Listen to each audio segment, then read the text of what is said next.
Welcome to the SpongeBob's nightmare world. A strange corruption has taken over Bikini Bottom. Do not break the rules, or you might be tainted by it. You are not SpongeBob. Do not let the monsters find out. Don't trust anything Patrick says. You can always trust Squidward, unless he's holding his clarinet. Mr. Krabs is a cheapskate. If you see him being generous, get away from him. If you want to leave this place, why not ask the magic conch? A knock rattled the door. Wake up, boy. How long are you gonna stand there spacing out? The customers are getting impatient. Do you have any idea how much money I'm losing every minute you waste? I stared at the red crab in a blue suit, waving his claws and yelling at me. I snapped back to reality, looking at everything, completely lost. Have I entered the world of SpongeBob? My head throbbed. I clutched it.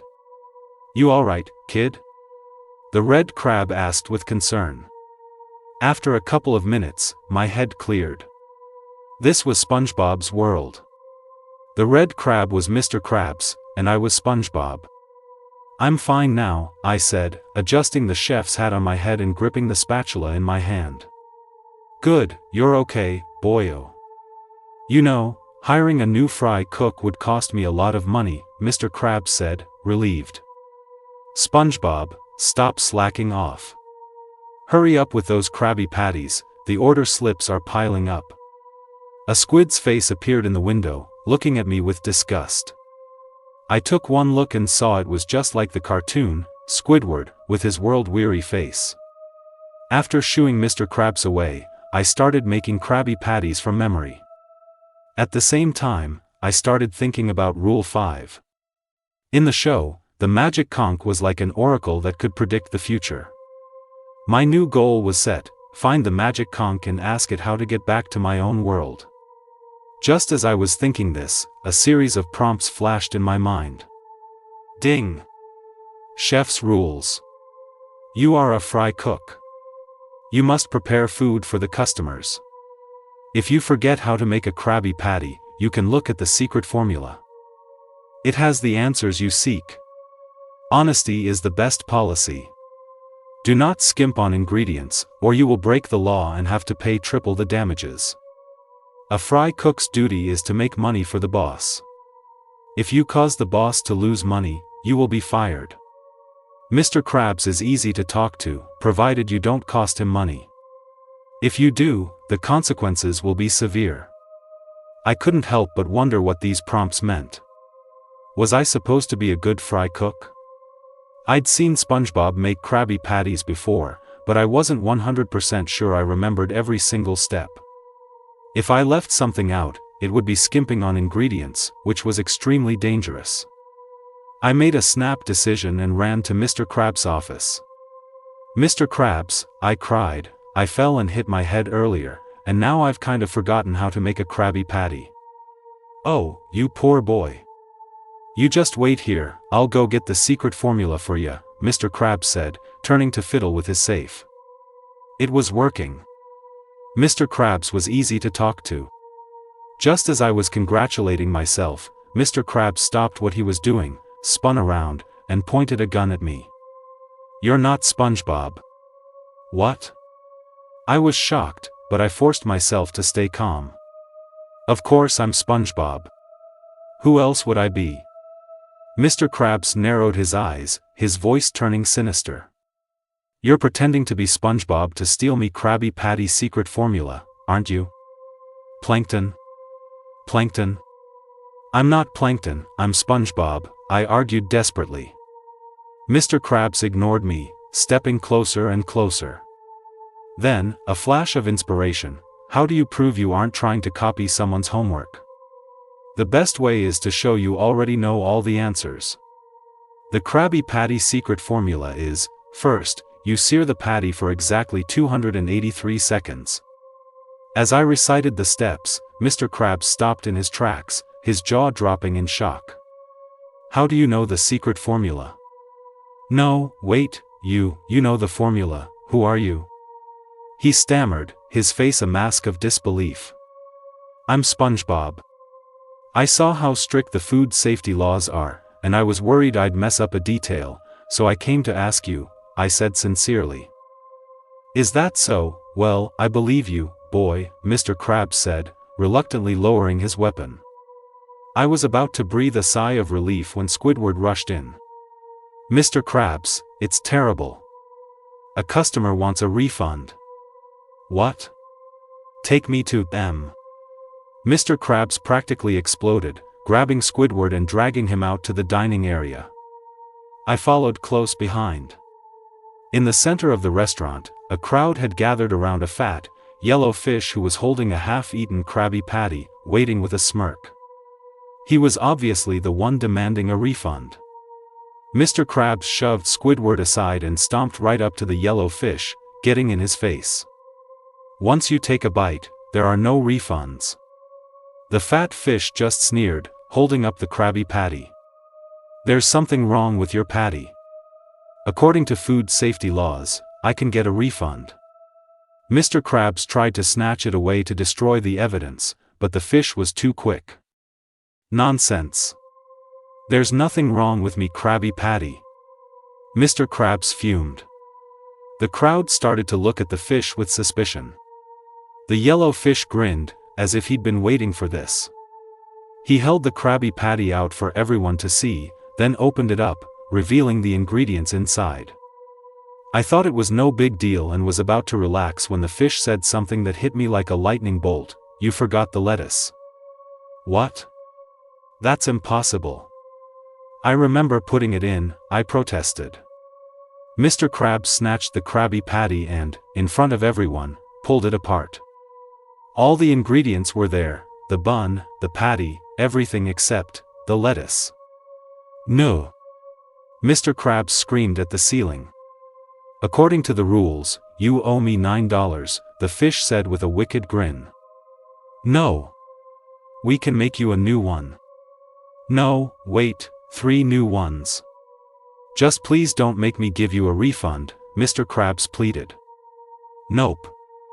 If you don't pay up, I'm reporting you, the fish said, his hands in his pockets, his face full of scorn. No. Me precious money.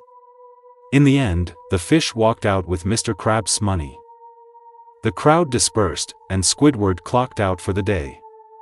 Only Mr. Krabs was left, standing by the cash register with a terrifyingly blank stare.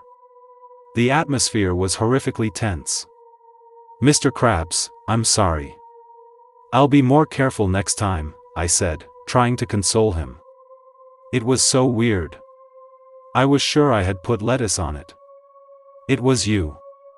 You're the one who made me lose $9, Mr. Krabs said, his face dark as he looked at me. Before I could say anything, he lunged, his claws clamping around my neck. His eyes turned red as he muttered, You cost me money. I'm going to kill you. It's over. I'm going to die. I broke the employee rule about not costing Mr. Krabs money. As his claws tightened, the pain was unbearable. Using every last bit of strength, I pulled a $10 bill from my pocket and held it out to him, choking out the words, Mr. Krabs, I'll pay you back. Next time, I won't let you lose money. Money? Mr. Krabs' red eyes cleared for a moment. He let go of me and reached for the cash, but then he stopped. No. Kill you. You broke the rule. His eyes flashed crimson again. No, money is most important, he suddenly froze, clutching his head, fighting to stay lucid. Feeling his grip loosen, I threw the $10 at him, wrenched myself free, and ran for my life. As I fled, I heard his sinister voice call after me, Don't forget to be back on time this afternoon. If you mess up again, you're dead. I ran as fast as I could back to the pineapple house and locked the door. I was about to collapse on my bed and rest when I heard a knock. I cautiously peeked through the peephole and saw a pink star, Patrick. As I debated whether to open the door, a new prompt appeared in my mind. Best friend rules, Patrick and Squidward are your best friends. Friends should be open with each other. Don't fight with your friends or give them the silent treatment. Friends should be honest. Don't lie to your friends, and keep your promises. White lies are the exception. Friends should help each other. If a friend asks for help, do your best to help them. Knock, knock. Patrick's voice came from outside. SpongeBob, I came to play. Open up. I took a deep breath and opened the door. Patrick stood there, looking excited.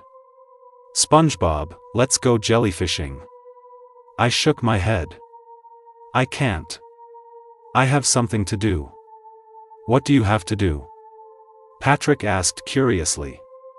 As I thought, I saw Gary slithering upstairs and blurted out, I have to feed Gary. Oh, okay, Patrick nodded. Then he handed me a black clarinet. Well, if you're not going jellyfishing, I'm gonna go. Can you hold on to my clarinet for me? Thanks. And don't give it to anyone without my permission. I didn't take it. Instead, I asked, where did you get this?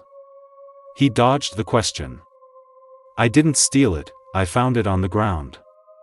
So, are you gonna help me or not? Well, I couldn't break the rule about helping a friend. I had to nod. As soon as I took the clarinet, Patrick left. As he walked away, I heard him say playfully, don't forget you promised to keep it safe for me. Also, I totally stole this clarinet. What did that mean? I was about to chase after him and ask, but he was gone in a flash. I closed the door, and just as I was about to examine the clarinet. Knock, knock. SpongeBob, open up. It was Squidward's voice. I opened the door, curious, only to see a furious Squidward standing there. What's wrong, Squidward? I asked. What's wrong? You have the nerve to ask me that. Give me back my clarinet, you little thief. Squidward's face was red with rage as he snatched the clarinet from my hands. What do you mean? Don't play dumb. I was tired from practicing my clarinet, and I set it down for just a second. The next thing I know, you sneak in and take it. I followed you all the way here. But you changed clothes. You were wearing a black outfit and covering your face when you stole it, Squidward accused. It dawned on me. Patrick had stolen Squidward's clarinet and given it to me to frame me. SpongeBob, why would you steal Squidward's clarinet? Aren't you guys supposed to be best friends? Patrick suddenly appeared at the door, a wicked smile on his face. Hearing this, Squidward got even angrier, looking like he wanted to eat me alive. Steal? I didn't steal it. This clarinet was, Patrick. I was about to expose Patrick when I saw the corners of his mouth curl up into an even wider grin. I was more confused than ever. Wait, if I exposed Patrick, I'd be breaking best friend rule too, keep your promises. I had no choice but to take a gamble. I looked at the furious Squidward and feigned a sorrowful expression. I'm sorry, Squidward, I'm the one who stole your clarinet. I've always dreamed of being a clarinet player, and when I saw the clarinet of a master like you, I just couldn't resist. I'm so sorry, Squidward. When Squidward heard clarinet master, he couldn't help but beam. A master, you say? Ha ha ha. Wait, Squidward, that clarinet is mine. Patrick started to panic, trying to explain. I'm sorry, Squidward. It's all my fault. I quickly cut Patrick off. After his moment of laughter, Squidward's face fell back into a frown. Just don't do it again, he grumbled, and walked away. Seeing Squidward leave, Patrick gave up and left too. Patrick wanted me to reveal that he stole the clarinet, making me break my promise to keep it a secret. The solution was a white lie, taking the blame for him. I figured Squidward was all bark and no bite, so he wouldn't do anything to me.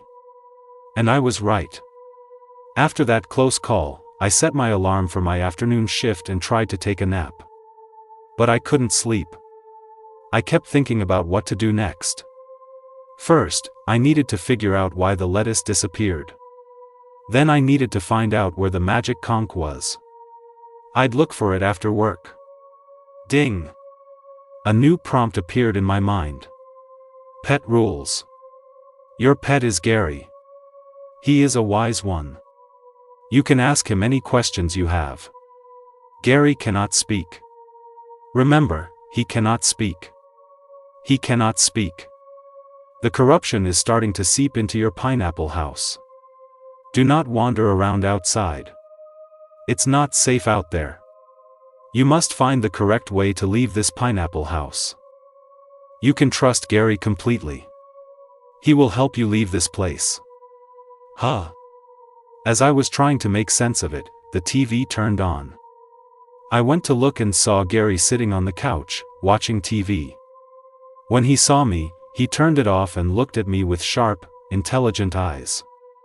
Hello, Master SpongeBob. What the hell? Gary can talk. Wait, let me think this through. The rules say Gary can't talk, but they also say I can trust him completely. That must mean this talking snail isn't Gary, it's the corruption that has invaded my house. Should I just ignore him? The Gary on the couch seemed to read my mind. He spoke slowly. SpongeBob, there's no need to be nervous. I'm not your enemy. In fact, I can help you escape, provided you trust me.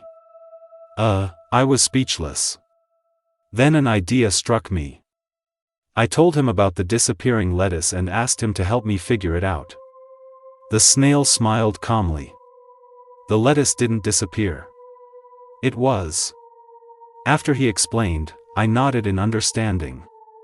Knock, knock, knock. A knock came from the front door.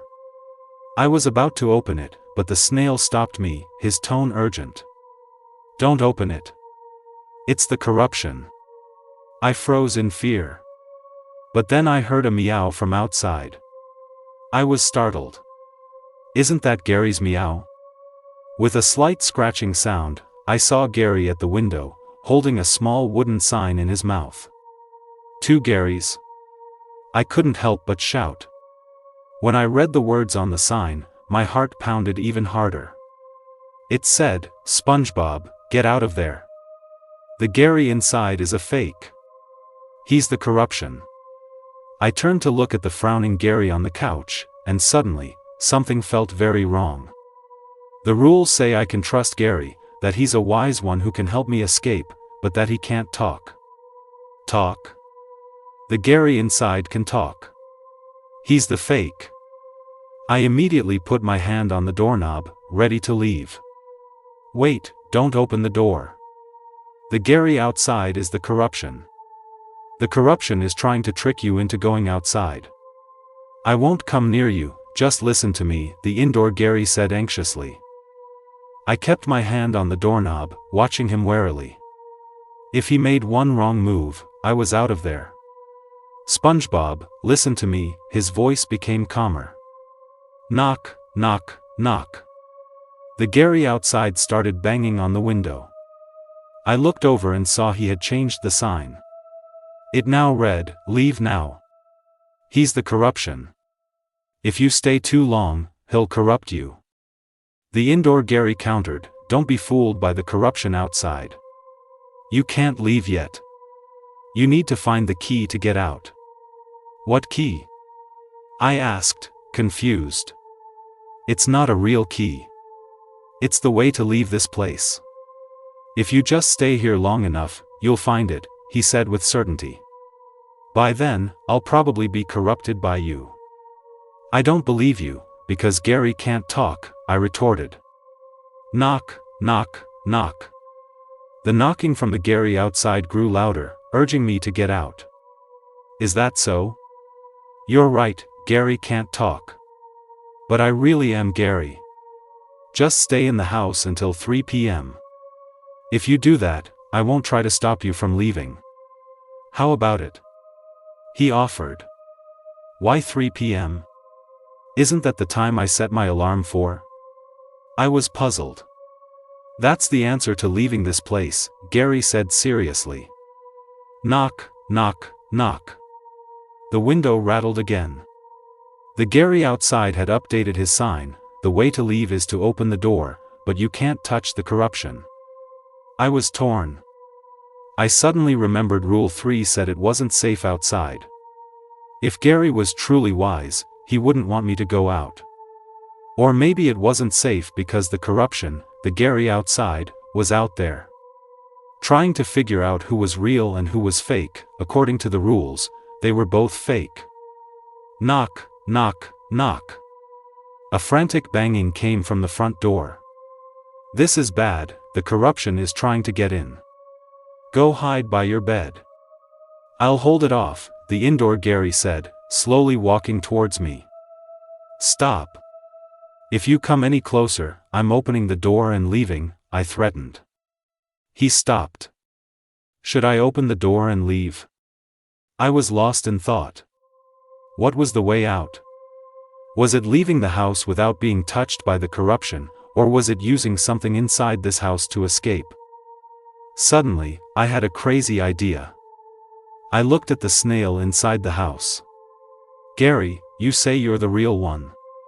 If I tell you to do something, will you do it?" "Of course. For example, you told me not to move, and I stopped," Gary said earnestly. "In that case, switch places with me. I want to go upstairs and test a theory," I demanded. "All right, but there's not much time. The corruption outside is about to break in," Gary said, doing exactly as I asked. I ran upstairs, locked the bedroom door, fell onto the bed, and grabbed my alarm clock, ready to test my guess. Knock, knock, knock. A knocking sound came from my bedroom door. Where was that coming from?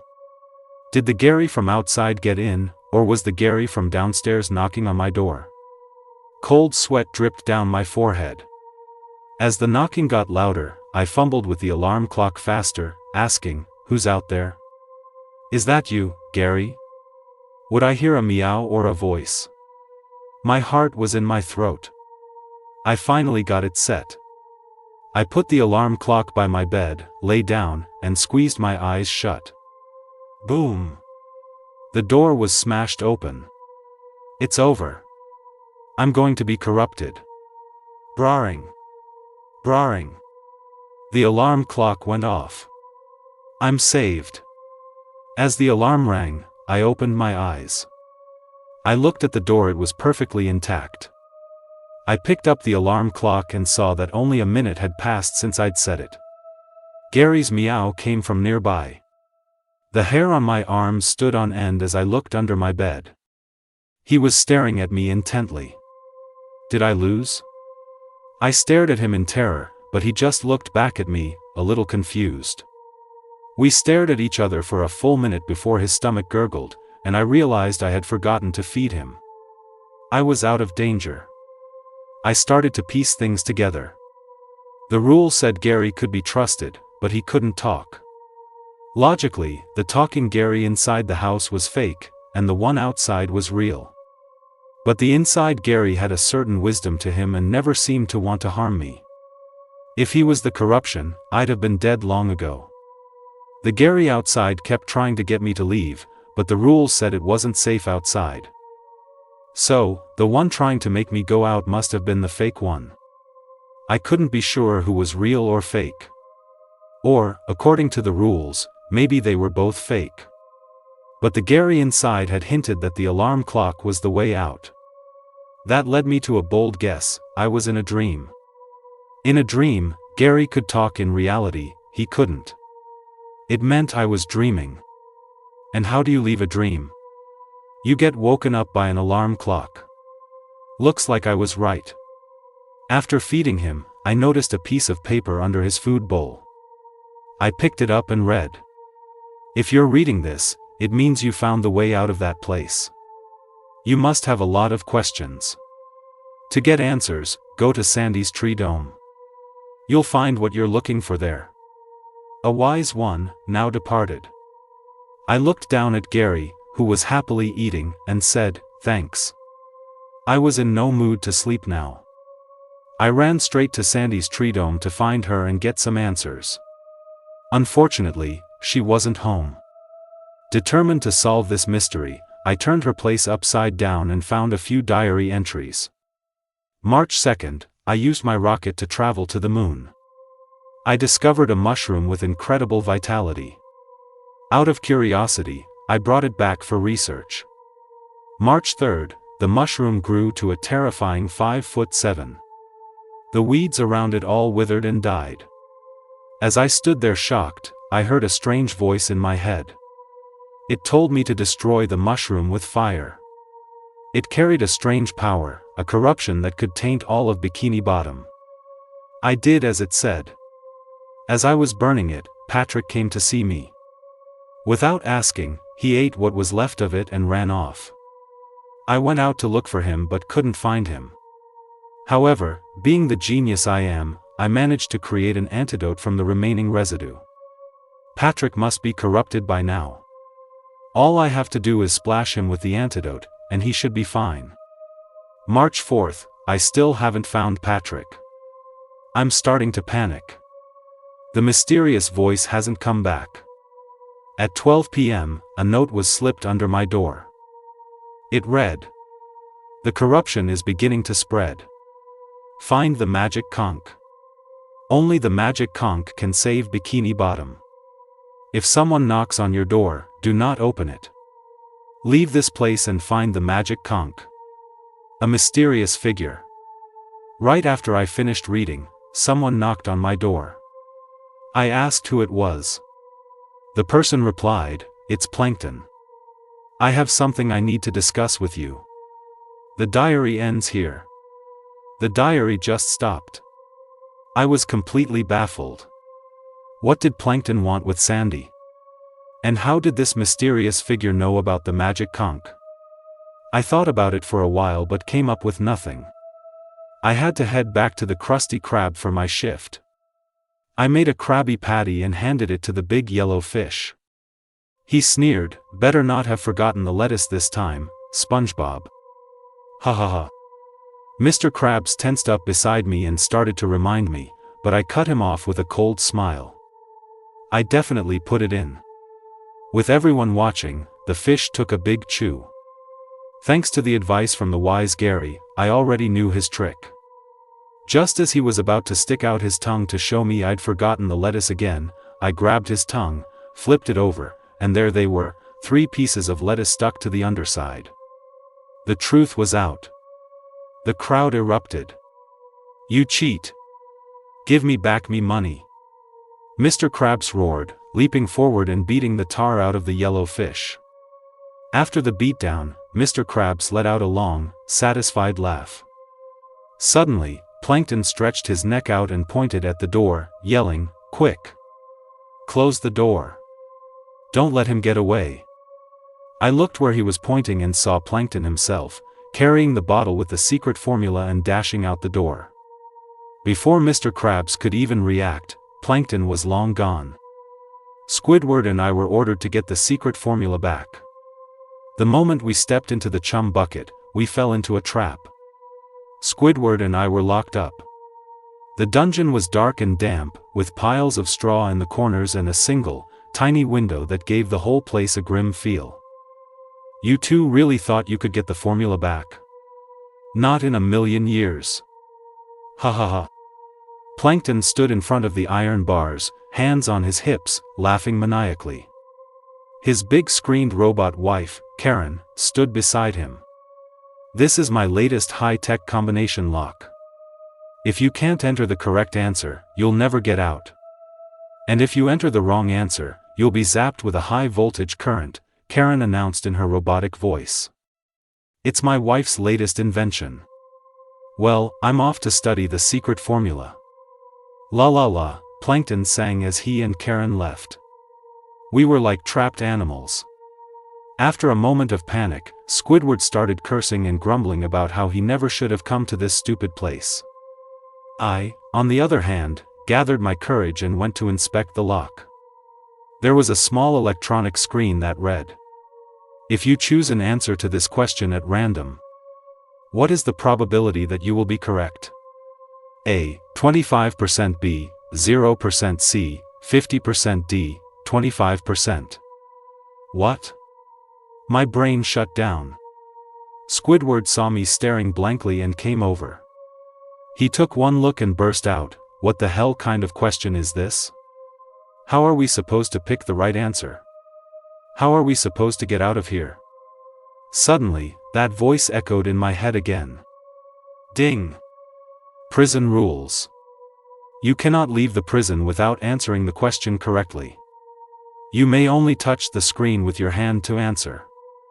A wrong answer will result in death by electrocution. If no one answers within 1 hour, the prison will explode. Please, do not reveal. I was wondering why the prompt cut off when Squidward started yelling, "I'm hearing a weird voice." What voice? I asked, worried Squidward was losing his mind. He turned to me. "SpongeBob, I think I'm hearing a strange voice. It's telling me we have to answer the question, or we're going to die." It's true. Wait, you can hear it too? I suddenly remembered the rule about not revealing anything and quickly shut my mouth. Squidward looked at me curiously. What? Nothing. So, Squidward, what should we do? I quickly changed the subject. Answer the question. Okay, you go first, Squidward, I offered generously. No, you go first, Squidward insisted.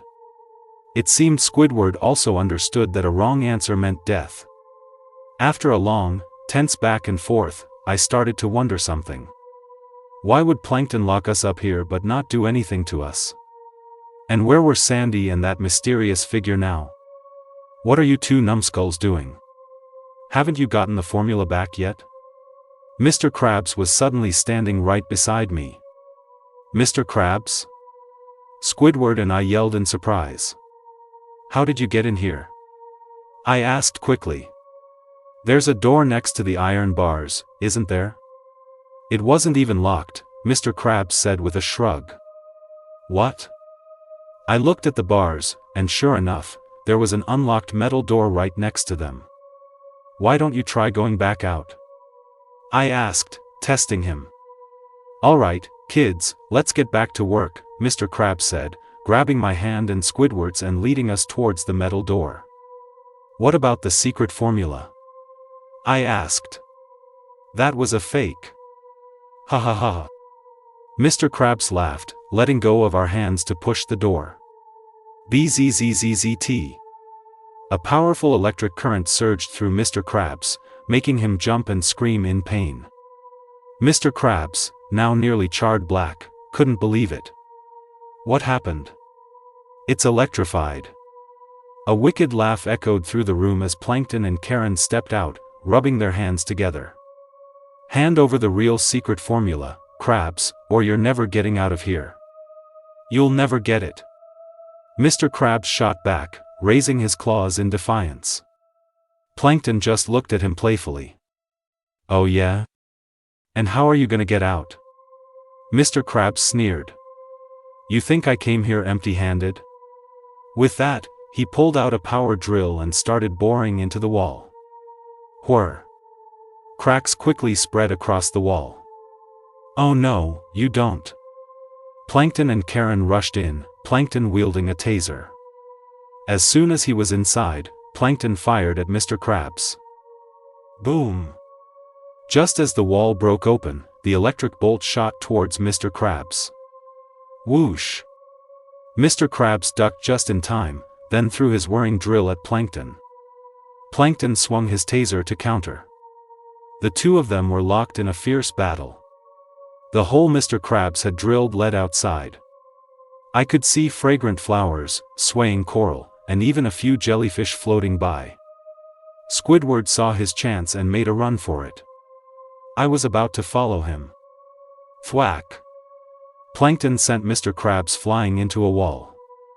The impact left him winded and gasping for air. You wretched crustacean, hand over the formula. Plankton gloated. He advanced on Mr. Krabs with his taser raised, but just as he got close, he stopped. A mysterious voice came from below. Gotcha, Plankton. Crack! Before Plankton could react, the floor burst open and a figure shot out, grabbing his leg and leaving him dangling upside down. His taser clattered to the floor. The figure was Sandy. "SpongeBob, don't just stand there. Get out of here," Sandy yelled, her back to me. Seeing the beautiful scenery outside, I was desperate to leave. I took one step, but Karen flashed in front of me. Before I could react, she punched me, sending me stumbling backward in a daze. Sandy saw this and zipped over, holding Plankton with one hand while fighting Karen with the other. Soon, Karen was losing. She made a surprise move, snatching Plankton back from Sandy, running to the electronic screen, and pressing an option. The iron door opened, and they escaped. After they left, the door automatically shut again. "Let's go, SpongeBob," Sandy called out. "The antidote you made in your diary, is it real?" I asked. "Yes, it is, SpongeBob," Sandy nodded. "Where is it?" "Plankton took it. I was here specifically to ambush him, but he got away." "I see. Well, that's okay. We can just make more and save the citizens of Bikini Bottom." "We can't." "Huh? Why not?" I asked, curious. "To make the antidote, I need a natural pearl, but I don't know where to find one," Sandy said with regret. "Then how did you find a natural pearl before?" "SpongeBob, have you been hearing a strange voice in your head?" "What do you mean?" I knew what she was talking about, but I played dumb just in case. "I heard a strange voice. Everything I've done, making the antidote, trying to save everyone, it was all because it told me to. But then, the voice just disappeared." "That's a real shame," I said, genuinely disappointed. "So, have you heard that strange voice?" Sandy pressed me again. "A strange voice?" I was about to answer when I remembered the rule, do not reveal. I shook my head, pretending I hadn't. "Well, that's too bad. After some research, I've figured out that voice was the magic conch. It can answer any question in the world, but it's impossible to find. If I could just find it again, I could ask it where the natural pearls are, make the antidote, and save everyone," Sandy sighed, walking towards the hole in the wall, ready to leave. "So, the voice I've been talking to was the magic conch. What did it mean when it told me not to reveal myself?" I saw that the locked screen was still on. I walked closer and saw the timer, only 6 minutes left. When those 6 minutes were up, this place would explode. I had to get out of here. "SpongeBob, what are you spacing out for? Let's go," Sandy called from outside, one hand on the wall. "I know a mountain that might have natural pearls, but it's very dangerous. At this point, though, we have to risk it." As I got closer to Sandy, the electronic screen spoke, 5 minutes remaining to answer. "Oh no, only 5 minutes left. SpongeBob, get out here, quick," Sandy suddenly yelled at me. My heart raced, and I took 2 quick steps forward, then stopped. I looked at the concerned Sandy and said, "No, I can't go out there." "Why, SpongeBob? This place is going to blow up in 5 minutes," Sandy said anxiously. "I can't go out," I repeated, walking back to the electronic lock to think about the answer, ignoring Sandy's pleas. "Should I choose A, B, C, or D?" "You've heard something, haven't you?" Sandy's tone suddenly turned serious. "What are you talking about?" "I don't understand," I said, guessing it was about the magic conch but avoiding the topic. "You'll find out. After you answer that question, I'm going to end your life." Hearing those cold words, I whipped my head around to see a malicious look in her eyes. My gut told me, Sandy was corrupted. "Tell me. Where is the magic conch? You must have heard its voice. You know where it is. Tell me, or I'll kill you the second you step out of this prison," Sandy threatened, pulling a knife from behind her back. "You'll never guess the right answer, kid." "Ha ha ha." Plankton and Karen suddenly appeared in front of Sandy. It was obvious they were all working together. They wanted to kill me and find the magic conch. Even if I chose correctly, Sandy would kill me as soon as I got out. So what was the point of answering? Tick, tock, tick, tock.